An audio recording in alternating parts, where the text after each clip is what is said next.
It was kind of random off the wall, but every time Canon comes out with a new mirrorless camera, they absolutely nail it with every single new spec. They finally added the thing that we were begging them to add, and then they mess up one thing that makes it critically flawed and kind of an issue. They make amazing cameras. I just have to say, like, we still use a lot of Canon cameras. I'm looking right at a C100, C300. We shoot C70s for studio. We have R5s everywhere. 500 Mark C500s. II. I love these things, right? They're really, really good.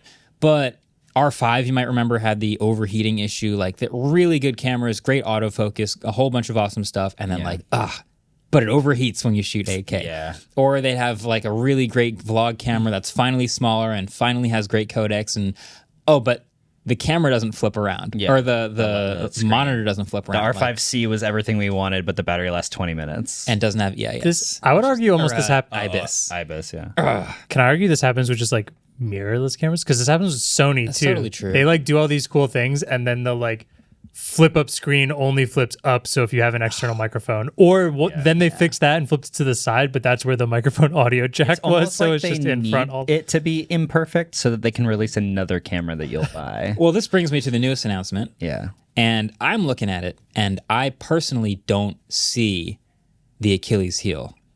Someone's going to point it out in the comments and break my heart, but as of right now, Canon's released 2 new cameras, the R1, but also the R5 Mark II. Yeah. This R5 Mark II, I think, for $4,300 is going to be pretty sick. 8K 60, C-Log 2 got added, full-size HDMI port instead of that dinky like mini HDMI on the R5. HDMI, 4K 120 with audio. It has a cooling battery grip, so obviously there's a firmware update a while ago to like improve the cooling on the R5, but a cooling battery grip to have longer battery. There's like more specific batteries for this, but it shouldn't overheat. It has electronic image stabilization that works with the stabilization built into RF lenses. I mean, I'm going down this list and I'm like, it seems like a pretty sick camera. Records onto micro SD. I'm like, oh my goodness. It still has all the fundamentals. It's like, it's still a good sized camera. It still has, it's 45 megapixels. It takes fast stills, like all of the things that you'd normally expect out of a camera. So I'm worried about what might go wrong when reviews come out. But as of right now, I think R5 Mark II is that camera. I'm trying to confirm this, but I think I may have found something. I can't see a picture. Is the sensor a triangle? What's going on? No, I really liked that joke this morning. Like that would. Okay, so one of the coolest things I think about the R5 Mark I that we have is every time you take the lens off, the shutter shuts and it protects the sensor. That's and I think feature. Every single camera should have that. There's just a photo here. And it looks like the sensor's just open, but maybe he did that on purpose. But if they took that away from this one... No, it has it still. It still has it? Yeah, I saw it in Peter's video. Okay, good. Yeah. I think every single mirrorless camera needs, or every single DSLR needs that. It's a good feature, because the R-Reds are mirrorless and they get little dust particles on the sensor all the time. If you're changing lenses all the time, it just makes you feel so much better. I'm just saying, Canon people, let me know what I'm missing, because I think I'm going to end up spending $4,000 on one. Yeah. On one? $4,299 specifically. $4,300. It's not cheap. I don't want to go buying a bunch of stuff, but like I think it also has eye-tracked autofocus, so you can look at the thing you want it to focus on, and it'll focus on that. Wait, what? Yes, and I want to point out that a film camera from Canon actually had this back in the day, and it was sick. When you're saying eye tracking, you don't mean it's tracking the eye of what I'm shooting. No, it's using my eye and which autofocus point I look at to focus on the subject. Yes. What's wrong with this camera? Wait, I don't know if I like that. Something is going to be horribly wrong with this camera. You basically just look at what you want it to focus on, and it changes the focus to it. But there are some times where I'm like looking at something behind the subject just to like watch it go out of frame or something like that. So it's just going to focus on that. Yes. Oh wait, hold on. Hold on. Yeah.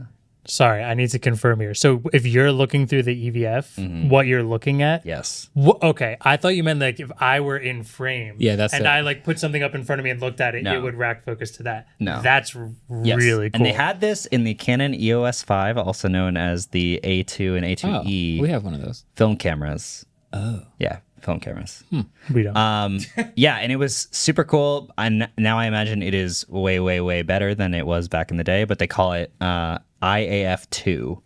And I imagine the first one was IAF1. I just remember seeing this on that film camera and being like, why has nobody done this again? It's sick. And if it's bad, you can just turn it off. Exactly. Wow. Yeah. It's pretty awesome. I'm scared.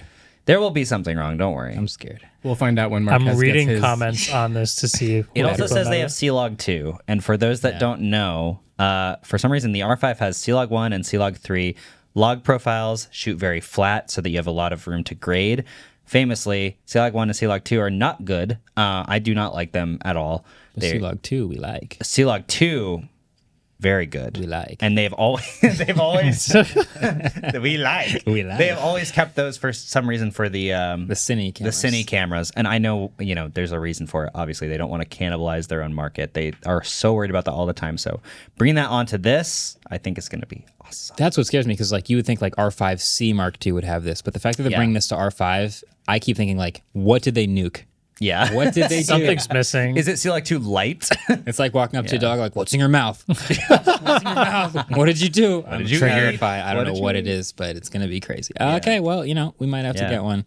Did you mention full-size HDMI? Full size, the real deal. We just plug right into a monitor. I feel like we lose those stupid adapters every single time we get one. We're like, or they break. They're so finicky. They're not durable. They also announced the EOS R1, which is $6,300. It's like the flagship, the sports photograph. It is basically the mirrorless version of the 1DX. 1DX. Yeah. And it does 40 FPS RAW. Yeah.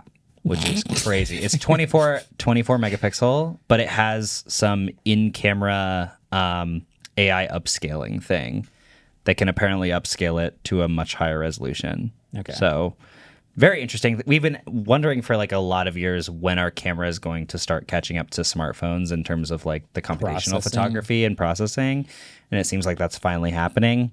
But apparently it can generate a 96 megapixel image. I'm not as worried about that sucking, because a smartphone sensor and optics are so small that you kind of need some computational assistance to make a great big image. I mean, I'm looking at a film person. The bigger the sensor, the bigger the optics, the more room you have to make good images. Mm-hmm. And I'm not surprised that a full frame sensor with a huge lens can be upscaled and still look good. Yeah. Or a crappy 12 megapixel camera phone photo needs help. There's no light intake at all. So a fast sports photo, okay, give me less megapixels on the raw capture, but then you can upscale and have a good looking image. Yeah, and 24 megapixels on a full frame sensor, you're getting quite a bit of light on each pixel. Exactly. So yeah, that's exciting. I found something on the R5 Mark II that let me know if this is a problem. Oh my God. New battery type. None of the old ones work.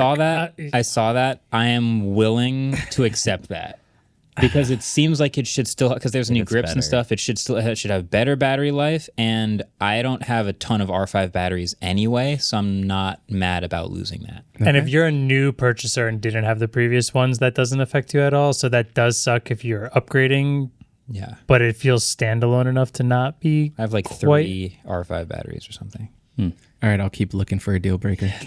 I also Dude, the cooling grip is $750. Jeez. Yeah. I want to note really quickly that they did put that eye tracking in the EOS R3, which is the APS-C camera that they made the lens for the Vision Pro, right? Oh, no, that's the R7, sorry.